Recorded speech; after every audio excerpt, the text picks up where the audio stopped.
Hello guys, আশা করি সবাই ভালো আছেন এবং আমার হাতে দেখতেই পারতেছেন। আজকে হচ্ছে হলো একটা বাংলা রিভিউ করব রেহানের নকটার্ন নিয়ে। চলেন শুরু করা যাক। তো শুরুতে বোতলটা দেখাই। বোতলটা আমার কাছে বেশ ভালোই লাগছে।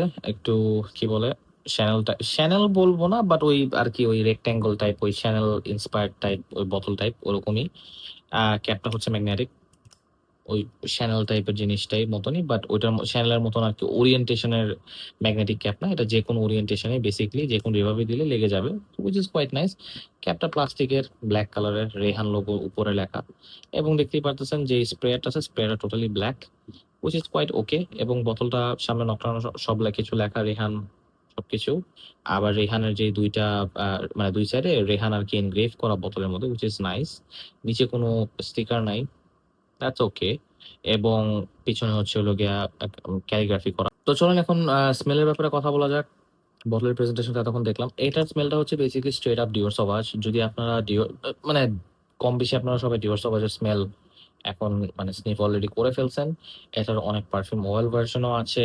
এটার কোন মানে আমার কাছে ডিওর সবাজের one of the best clone অথবা অল্টারনেটিভ মনে হয়েছে আফনানের যে মডেস্ট পুরমটা আছে, সেটা খুবই স্মুথ একটা ফ্রেগ্রেন্স। ওইটা আমার কাছে ব্যক্তিগতভাবে ডিওর ডিওর সবাজ ওরে পারফাম এবং ওরে পারফাম এই দুটোর মাঝখানে মনে হয়েছে, বাট ওই ডিওর সবাজ টাইপই বেসিকলি ওই কি বলে স্পাইসি পেপারি ল্যাভেন্ডার হেভি ওই টাইপেরই একটা ডিএনএ। ঠিক আছে, নিচে হচ্ছে অ্যাম্ব্রক্সন এবং অ্যাম্বারবি টাইপের একটা যেই বিষয়গুলা সেগুলা বেসিকলি। সো ওভারঅল এটার স্মেলটা হচ্ছে ওই টাইপেরই বলতে গেলে আর কি। শুরুতে বেসিকলি এটা পেপারি একটা ওপেনিং থাকে, পেপারি ল্যাভেন্ডার ওই টাইপের একটা ওপেনিং থাকে, হালকা একটু ফ্রেশনেস থাকে বার্গামটের, ওইটা আর কি না ধরার মতনই। মানে বেসিকলি একটা পেপারি ল্যাভেন্ডারের একটা ওপেনিং, এবং এটা যত বেশি দেখবেন ড্রাই নামের দিকে যাবে ওইটা পেপারিনেসই থাকবে, বাট পেপারিনেসটা কমে এসে আপনার এটার মধ্যে হালকা একটু আপনার ওটাকে কি বলে একটু সুইটনেস হবে, কারণ এটার মধ্যে একটু মাস্কি নেচারটা আছে যেটা আমি টের পাইছি। আবার এবং অ্যাম্বারগ্রি এবং অ্যাম্ব্রক্সনের যেই কম্বিনেশনটা, এটার মধ্যে হালকা আপনারা একটু ফ্রেশনেস টের পাবেন, খুব স্বাভাবিক বিষয়। আর ল্যাভেন্ডারটা যেটা বললাম, ল্যাভেন্ডারটা অল অ্যারাউন্ড টপ টু বটমই ল্যাভেন্ডার আপনারা পেয়ে থাকবেন। সো এটা গেল বেসিক্যালি স্মেলের ব্যাপারে। সো খুব একটা বেশি স্মেলটার ব্যাপারে আমার ডিসক্রাইব করা দরকার নেই, আপনারা কম বেশি সবাই সবাজের ব্যাপারে আপনারা জানেন অথবা স্নিফ করছেন। সো এটারই বেসিক্যালি ওইটা।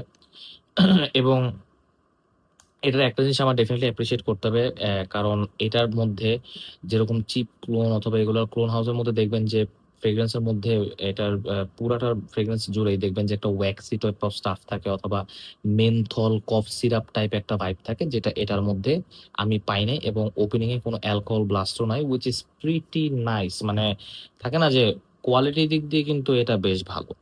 এখন মানে পারফরমেন্সের দিকে যদি চিন্তা করি, এটার পারফরমেন্সটা আমার কাছে মনে হইছে চলে চলে অ্যাজ ইন মানে আদার যে ক্লোনগুলো আছে সেগুলোর থেকে এটার পারফরমেন্স বেশ কম।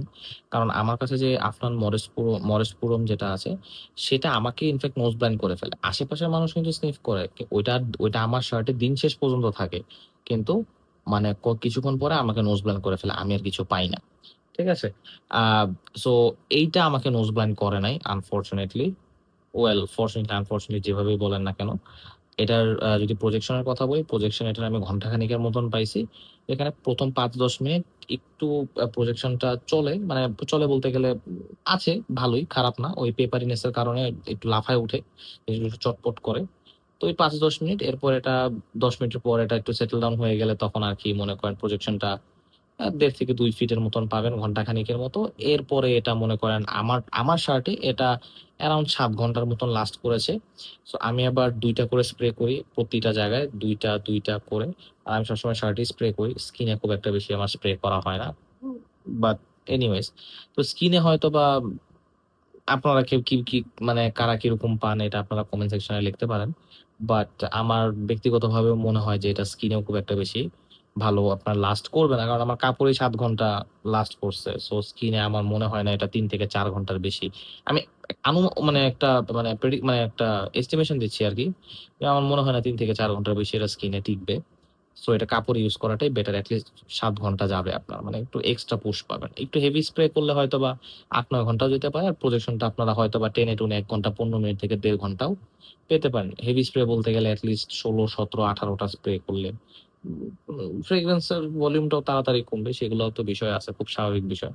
যাই হোক, বাট একটা জিনিস ভালো, এটা 100 ml। এটা হচ্ছে হলো গিয়ে ওই যে 80 ml অথবা 70 ml, 50 ml না। সো অনেকদিন ইউজ করতে পারবেন। সো এটার ব্যাপারে গেল।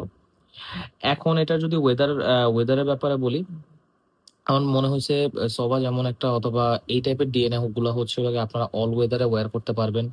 উইন্টার বলেন, আপনার নরমাল সামার, স্প্রিং বলেন, সব জায়গায় ওয়্যার করা যায়। সব ওয়েদারেই ওয়্যার করা যায়।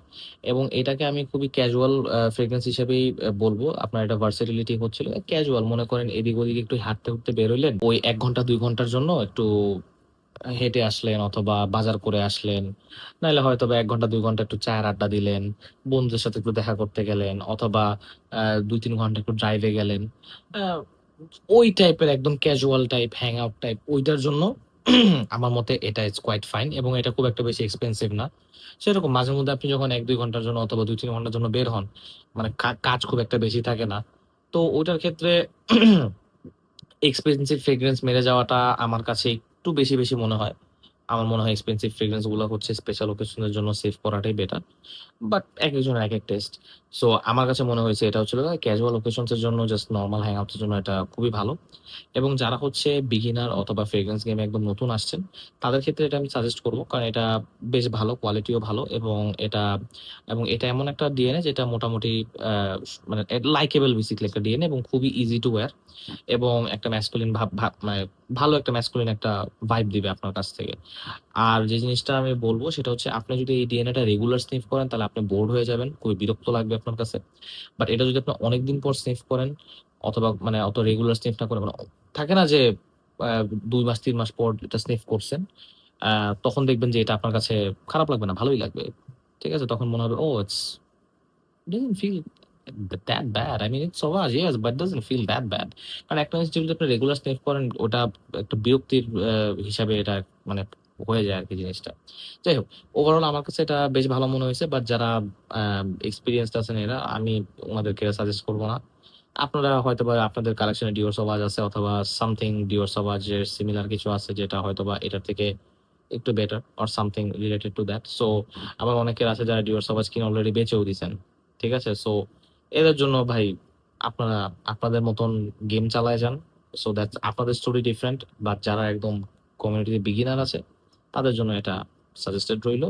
এবং আপনারা এখান থেকে আপনাদের ফ্রেগ্রেন্স জার্নি শুরু করতে পারেন।